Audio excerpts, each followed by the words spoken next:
Good morning बच्चों, कैसे हैं आप लोग की पढ़ाई लिखाई कैसे चल रही है। I am Rajesh Singh from IIT Dhanbad. हम लोग बात कर रहे थे पिछले क्लास में electric field due to different components, उसी में हम लोग आगे बात करते हैं electric field due to uniformly charge ring on its axis.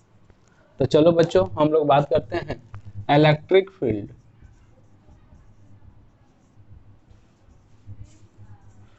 due to uniformly charge a ring on its axis। देखो बच्चों, यदि कोई ये एक रिंग है और ये रिंग के ऊपर चार्ज Q यूनिफॉर्मली डिस्ट्रीब्यूटेड यदि ये Q चार्ज यूनिफॉर्मली डिस्ट्रीब्यूटेड है, ये इसका सेंटर है और इसका रेडियस r है, तो इसके सेंटर से इसके एक्सिस पे x दूरी पे यदि इलेक्ट्रिक फील्ड की वैल्यू देखेंगे हम लोग, तो E की वैल्यू अभी हम प्रूव करेंगे। E की वैल्यू आएगी k Q x divide by are square plus x square की पावर 3/2। ये बहुत ही इंपॉर्टेंट रिजल्ट है, इसको याद रखेंगे। साथ में यदि हम लोग इसका ग्राफ बनाएं इलेक्ट्रिक फील्ड का, इधर x ले लें, इधर इलेक्ट्रिक फील्ड की वैल्यू लें, तो अब से इधर -x होगा, तो ये ग्राफ कुछ इस तरह से आएगा। इसी तरह इधर निगेटिव डायरेक्शन में होगा तो इलेक्ट्रिक फील्ड की वैल्यू माइनस में होगी तो निगेटिव में होगी, तो ई मैक्स से हम लोग डिनोट करेंगे। इसी तरह ये भी जो वैल्यू होगी x की वैल्यू -r/√2 पे होगी, इसको हम लोग -e मैक्स से डिनोट करेंगे। तो जैसा कि मैंने यहाँ बताया कि इलेक्ट्रिक फील्ड की जो मैक्सिमम वैल्यू होगी, मतलब E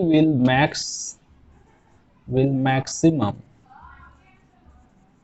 एट x बराबर ±r/√2, और ये जो मैक्सिमम वैल्यू होगी तो इसके अंदर हम लोग पुट करेंगे x बराबर r/√2 in equation E equal to के Q x by are square plus x square की पावर 3/2। और जब ये वैल्यू पुट करेंगे तो क्या आएगा, देखो बच्चों यहाँ से k q r/√2 divide by are square plus x square. अब एक्स स्क्वायर करेंगे तो r square by 2, r square by 2 की पावर 3/2। अब ये 3, देखो इसको हम लोग ऐसा लिख सकते हैं के Q R by 3r square by 2 का होल पावर 3/2, और एक यहाँ पे बाई नीचे √2 था। अब इसको यदि हम लोग सॉल्व करें तो E की वैल्यू जो निकल के आएगी ये होगी 2kq बाई 3√3 r स्क्वायर। ये भी याद रखेंगे, ये E की मैक्सिमम वैल्यू है, E की मैक्सिमम वैल्यू है। तो E मैक्स की वैल्यू मैं यहाँ पे लिख देता हूँ, E मैक्स ये आएगा 2kq बाई 3√3 r स्क्वायर। ये भी याद रखेंगे। तो एक बार मैं इसको रिपीट कर देता हूँ, इसको ध्यान रखिए कि जब कोई भी रिंग यूनिफॉर्मली चार्ज होगी तो उसके एक्सिस पे सेंटर से x दूरी पे इलेक्ट्रिक फील्ड की जो वैल्यू आएगी, इलेक्ट्रिक फील्ड इंटेंसिटी की वैल्यू, वो k Q x by are square plus x square की पावर 3/2। अब ये वैल्यू मैक्सिमम जो होती है सेंटर से x बराबर r/√2 पे होती है। इसी तरह पीछे की तरफ देखेंगे, इस डायरेक्शन में हम लोग देखेंगे तो इधर कहीं होगी, इस तरह आगे इधर होगी, और ये मैक्सिमम वैल्यू कितनी होगी, तो इस इक्वेशन में हम लोग x के जगह पे r/√2 देखेंगे। अब अगला स्टेप हम लोग का कि सबसे पहले तो हम लोग ये प्रूफ देख लें, देन हम लोग ये प्रूफ करेंगे कि इसकी मैक्सिमम वैल्यू x r/√2 पे ही होगी। तो चलिए आगे हम लोग, चलो बच्चों यहाँ पे मान लो ये कोई एक रिंग है और इस रिंग के ऊपर Q चार्ज यूनिफॉर्मली डिस्ट्रीब्यूटेड है, इस रिंग के ऊपर यूनिफॉर्मली डिस्ट्रीब्यूटेड है। इस रिंग का एक हम लोग रेफरेंस डायमीटर ए डैश ले लेते हैं, ए डैश, इसका सेंटर ओ है। अब इस डायमीटर से थीटा एंगल पे एक हम लोग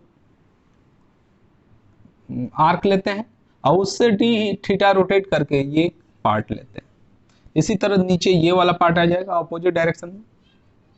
इसके ऊपर जो चार्ज की वैल्यू होगी, चार्ज की वैल्यू होगी, तो सोचो ये पूरा एंगल कितना है 2 पाई, तो 2 पाई एंगल के सामने कितना चार्ज फैला हुआ है Q, तो 1 एंगल के सामने Q बाई 2 पाई, और ये एंगल कितना है डी थीटा, तो डी थीटा के सामने कितना फैला होगा, तो Q by 2 pi into D theta, तो यहाँ पे D Q charge Q by 2 pi into D theta हुआ।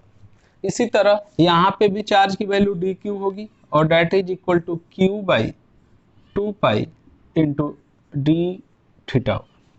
थीटा और क्यू में मतलब कंफ्यूज नहीं होना है। चलो उसी को हम लोग यहाँ पे देखते हैं। ये ए डैश डायमीटर है जिसको रेफरेंस में लिए थे, उससे थीटा एंगल पे हम लोग यहाँ पे फोकस करिए। ए डैश वो डायमीटर है, ओ सेंटर है, इससे थीटा एंगल पे हम लोग एक आर्क लिए थे और उससे डी थीटा रोटेट होकर ये वाला पोर्शन लिए थे, ये वाला पोर्शन अपोजिट डायरेक्शन में। तो यहाँ पे डी क्यू की वैल्यू कितनी आई, Q by 2 pi into D theta. इसी तरह यहाँ भी डी क्यू की वैल्यू कितनी आई, Q by 2 pi into D theta. अब इसके वजह से यहाँ पे इलेक्ट्रिक फील्ड इधर डी ई आएगी और इसके वजह से इलेक्ट्रिक फील्ड इधर डी ई आएगी। यदि ये एंगल हम लोग अल्फा मान लें, ये भी एंगल अल्फा, तो इसके दो कंपोनेंट, एक डी ई कॉस अल्फा इधर, डी ई कॉस अल्फा इधर, और D E sine alpha, D E sine alpha, ये दोनों कंपोनेंट एक दूसरे को कैंसिल करेंगे। अब कुछ बातें हम लोग यहाँ पे पहले समझ लेते हैं। ये सेंटर से इस पॉइंट के बीच की दूरी x है, ये है रेडियस ऑफ सर्किल। अब ये क्या होगा, तो ये एंगल राइट एंगल हमेशा बनेगा, तो इसको हम लोग क्या लिख सकते हैं, r is equal to root के अंदर r square plus x square. अब यहाँ पे देखा जाए तो r भी कांस्टेंट है, x भी कांस्टेंट है, सब इंपॉर्टेंट है, इंटीग्रेट करेंगे अभी तो जरूरत पड़ेगी, और r भी, ये दोनों कांस्टेंट है तो ये भी कांस्टेंट है। साथ में देखा जाए तो ये एंगल अल्फा भी कांस्टेंट है, angle alpha is also constant. अब एंगल थीटा जो है वेरिएबल है और इसी एंगल थीटा पे हम लोग को इंटीग्रेशन की लिमिट लगानी होगी। अब यदि हम लोग बात करें कि यहाँ पे cos अल्फा कितना होगा, cos अल्फा, तो एक बार यहाँ देख लो cos अल्फा, तो अल्फा के लिए देखा जाए तो ये एंगल हम लोग का ये 90 होगा, जो ऐसे यहाँ पे इसको समझा देते हैं, ऐसे ये है, ये एक्स इस पे था, एक्सिस पे ये है, ये आर है, और ऐसे जो आ रहा है वो स्मॉल आर है, तो ये एंगल 90 हुआ। तो इसके सामने ये हाइपोटेनियस हुआ, ये हाइपोटेनियस है, ये बेस है, ये परपेंडिकुलर है, तो cos alpha can be written as x by small r या एक्स बाई रूट के अंदर r square plus x square. इसका इंटीग्रेशन में हम लोग को जरूरत पड़ेगी, तो इतना कॉपी कर लीजिए, देन हम इसके आगे अभी प्रूफ बताते हैं, इतना पहले कॉपी कर लीजिए। चलो बच्चों यहाँ देखो, जो इस पार्ट से इलेक्ट्रिक फील्ड डीई आया, इसके दो कंपोनेंट हुए, एक d E cos alpha along the axis है और एक d E sine alpha perpendicular to axis है। इसी तरह इस पार्ट से, इस एलिमेंट्री चार्ज से जो इलेक्ट्रिक फील्ड डीई आया, उसके दो कंपोनेंट हुए, DE cos alpha along the axis और DE sine alpha perpendicular to axis. ये दोनों कंपोनेंट एक दूसरे को कैंसिल आउट कर दिए, क्रॉस साइन भी लगाए हैं, और net electric field along the axis आया और उसकी वैल्यू कितनी हुई, तो डी ई जो नेट वैल्यू है वो होगी 2 times D E cos alpha. अब यहाँ पे ध्यान रखना है, यहाँ पे पहले से हमको पता है, हम पहले देख चुके हैं कि कॉस अल्फा की वैल्यू एक्स बाई रूट के अंदर r square plus x square है, और साथ में डी ई की वैल्यू कितनी होगी, तो ये होगी k D q by are square. इसकी वैल्यू और रख लेते हैं हम लोग पूरा डिटेल में, तो के डी क्यू की वैल्यू, तो डी क्यू की value Q by 2 pi into D theta, तो Q by 2 pi into D theta है, और डिवाइड बाई आर स्क्वायर देखा जाए तो ये होगा r square plus x square, रूट में था आर की वैल्यू तो स्क्वायर करने पे इतना आ गया। अब यदि हम लोग नेट इलेक्ट्रिक फील्ड जानते हैं ई नेट, तो हम लोग को इंटीग्रेट करना पड़ेगा डी ई नेट को, और इसकी लिमिट कहाँ से कहाँ लगेगी, तो इसको एक बार यहाँ ध्यान से देखें, इधर ध्यान से देखिए, यदि एंगल हम लोग थीटा रोटेट किए तो इधर थीटा हुआ, इतना पार्ट कवर हुआ, तो अपने आप ये भी पार्ट कवर हो गया। तो यदि हम लोग इसको ऐसे रोटेट कर लें एक बार, मतलब 0 से पाई, तो ये पोर्शन ऊपर कवर होगा, ये नीचे वाला अपने आप कवर हो जाएगा, तो ये लिमिट जाएगी 0 से पाई। चलिए ये वैल्यू रखते हैं, तो 2 D E cos theta, E net की जगह पे 2, डी ई के जगह पे k q by 2 pi d theta r square plus x square, cos alpha के जगह पे एक्स बाई रूट के अंदर r square plus x square. अब चलिए इसको हम लोग समेटते हैं, जितने कांस्टेंट हैं उनको हम लोग बाहर निकाल लेते हैं। क्लियर दिख रहा है ना, तो ऊपर लिखें। चलिए यहाँ से 2 से 2 कैंसिल हो गए, तो हम लोग को बचा क्या, k Q x, k Q x, 2 2 cancel हो गया, नीचे है पाई इधर है, और ये r square plus x square की पावर 3/2 इंटू डी थीटा, और इंटीग्रेशन कहाँ से कहाँ करें, 0 से पाई। ये सब कांस्टेंट है, जितने हैं सब कांस्टेंट है, तो ये इंटीग्रेट थीटा होगा, तो ये होगा 229 k Q x by are square plus x square की पावर 3/2, पाई इधर है, ये थीटा हुआ 0 से पाई तक, लिमिट लगाएंगे, तो k Q x by are square plus x square की पावर 3/2, पाई ऊपर आया, पाई एक यहाँ था कैंसिल हो गया, तो वही फाइनल रिजल्ट वही मिल गया हम लोग को। ई नेट की वैल्यू आया k Q x by are square plus x square की पावर 3/2, जो रिजल्ट हम पहले आपको दिखाए थे। तो एक बार नोट कर लीजिए, यहाँ पे देख लीजिए, सारे पॉइंट को एक बार क्लियर कर लीजिए। अब हम लोग ये पार्ट देखेंगे कि इलेक्ट्रिक फील्ड की मैक्सिमम वैल्यू कहाँ पे होती है और वो वैल्यू कितनी होती है। बच्चों अभी हम लोग जैसा सीखे हैं कि electric field on the axis of uniformly charge ring कितनी होती है, तो k Q x divide by are square plus x square की पावर 3/2 होती है। अब ये वैल्यू एक्स के किस वैल्यू के लिए मैक्सिमम होगी, तो उसके लिए हमको पता है कि कोई भी फंक्शन मैक्सिमा या मिनिमा जहाँ होता है उसका फर्स्ट डेरिवेटिव क्या होता है, 0 होता है। तो यदि हम लोग यहाँ पे देखें कि फॉर ई इज मैक्सिमा और minima d E by D x equal to 0 होगा। अब d E by D x निकालना है यदि, तो हम लोग यदि d E by D x निकालते हैं तो हमको इसको डिफ्रेंशिएट करना होगा, डिफ्रेंशिएशन किसका, k Q x by are square plus x square की पावर 3/2। तो यहाँ पे देखो बच्चों के क्यू तो कांस्टेंट है, वो बाहर निकल जाएगा, तो ये हो जाएगा के क्यू अब एक्स बाई इतने का डिफ्रेंसिएशन है, तो ये डिफ्रेंसिएशन है एक्चुअल में u बाई वी का, तो इसका डिफ्रेंसिएशन क्या होता है u dash v plus u v dash, नहीं प्लस नहीं ये माइनस होता है, और डिवाइड बाई वी स्क्वायर। ये डिफ्रेंसिएशन आप लोगों को याद हो तब, यदि इसका डिफ्रेंसिएशन की हम लोग बात करें तब।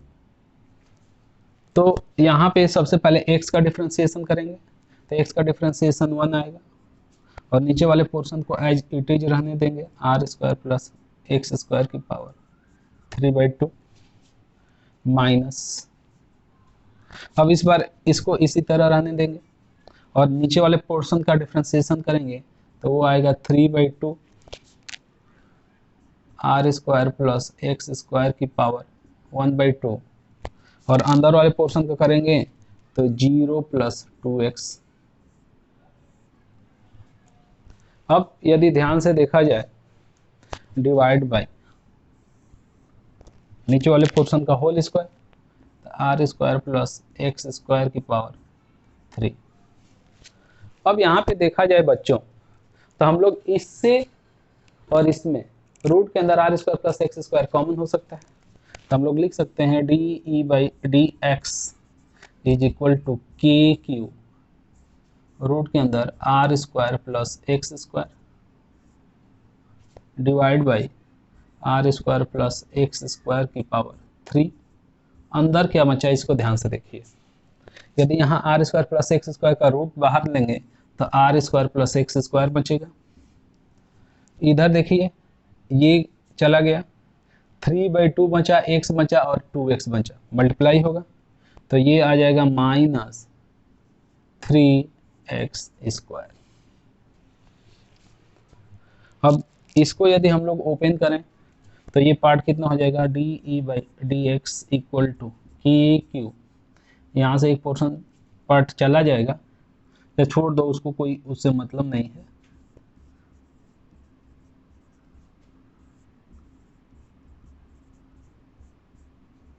इधर काम की चीज है are square minus 2x square.